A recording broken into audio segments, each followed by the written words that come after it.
permainan kumpul kenangan. Selamat datang ke video SM Collector bersama saya, Amir Zuhair. Hari ini kita akan fokus bahagian kenangan. Enjoy. Waduh, kebosanannya.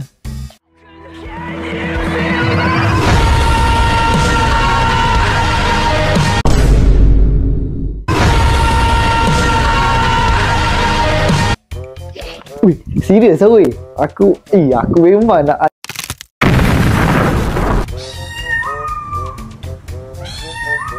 Later.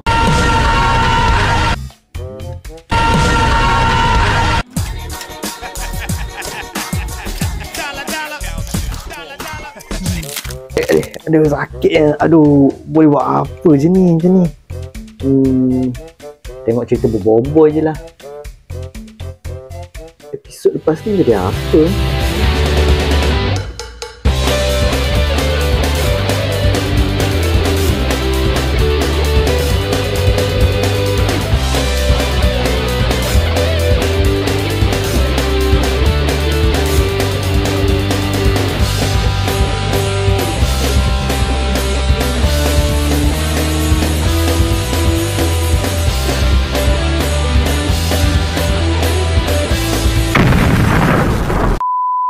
Okey, saya baru saja tengok Boboiboy musim 1 episod 9.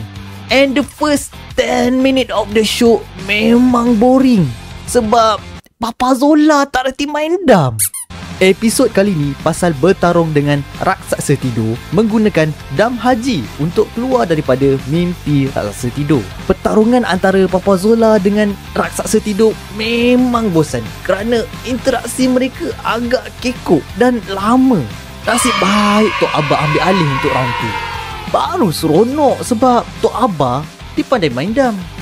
Memang episod kali ni saya ingat masa kecil kerana masa tu saya memang minat main dam walaupun selalu kalah main dengan adik.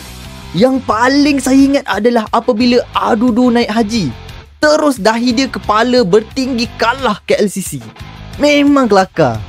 So, dari segi storytelling, pacing dia agak slow kerana dia perlu menjelaskan exposition untuk setiap plot. Bila terjadi apa-apa, memang babak tu menjadi lama kerana penulis cerita ini perlu memastikan penonton faham apa yang berlaku di skrin.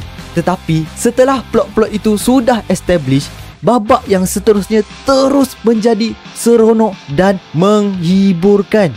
Kalau dari segi animasi pula, babak lawan pertarungan dam agak menarik dan kreatif. Walaupun kaki semua karakter melekat dekat dam, tapi mereka masih dapat melakukan serangan special mereka semasa mereka dapat makan dam. Lepas tu, saya memang tak expect serangan special Tok Abah sebab semuanya bertemakan kampung. Macam serangan ayam tambatan dan serangan ayam 3 rasa. Memang kreatif dan menghiburkan. Tetapi apabila babak akhir Boboiboy lawan raksasa tidur, memang epik. Setelah Boboiboy angin campak raksasa tidur ke langit, Boboiboy tanah sambung combo serangan tu dengan menggunakan tanah tinggi bertubi-tubi. Dan akhirnya Boboiboy kilat, dia bertukar menjadi Boboiboy Halilintar dan menghabiskan raksasa tidur. Memang gempak habis. So, saya masih terhibur dengan episod kali ni walaupun awal-awal dia boring. Tetapi babak lawan pertengahan dia memang berbalik untuk terus tengok. Saya amat recommend kepada sesiapa yang mahu tengok Tok Abah belasah raksasa tidur, tontoниlah Boboiboy musim 1 episod 9 di channel Monster Universe. Link ada di description.